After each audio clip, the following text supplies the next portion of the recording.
மத்தேயு நற்செய்தி 26ஆம் அதிகாரம். இயேசு துன்புற்று இறத்தலும் உயிர்த்தெழுதலும். இயேசுவை கொல்ல சதித்திட்டம். இயேசு இவ்வாறெல்லாம் உரையாற்றி முடித்த பின்பு தம் சீடரிடம், பாஸ்கா விழா 2 நாள்களில் வரவிருக்கிறது என்பது உங்களுக்கு தெரியும். அப்பொழுது மானிட மகன் சிலுவையில் அறையப்படுவதற்கென காட்டிக் கொடுக்கப்படுவார் என்றார்.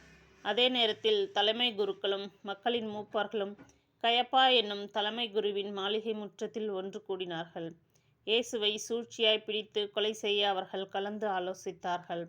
ஆயினும் விழாவின் போது வேண்டாம், மக்களிடையே கலகம் ஏற்படக்கூடும் என்று அவர்கள் பேசிக்கொண்டார்கள். பெண் ஒருவர் நறுமண தைலம் ஊற்றுதல். இயேசு பெத்தானியாவில் தொழுநோயாளர் சீமோன் இல்லத்தில் இருந்தார்.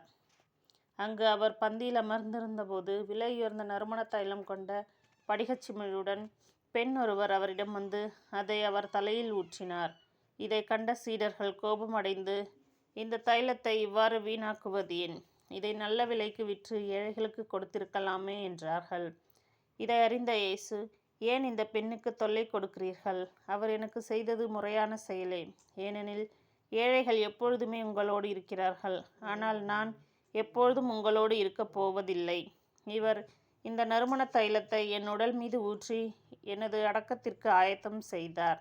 உலகம் முழுவதும் எங்கெல்லாம் இந்நற்செய்தி அறிவிக்கப்படுமோ அங்கெல்லாம் இப்பெண் செய்ததும் எடுத்து கூறப்படும். இவரும் நினைவு கூறப்படுவார் என்று நான் உறுதியாக உங்களுக்கு சொல்கிறேன் என்று கூறினார். காட்டிக் கொடுக்க யூதாசு உடன்படுதல்.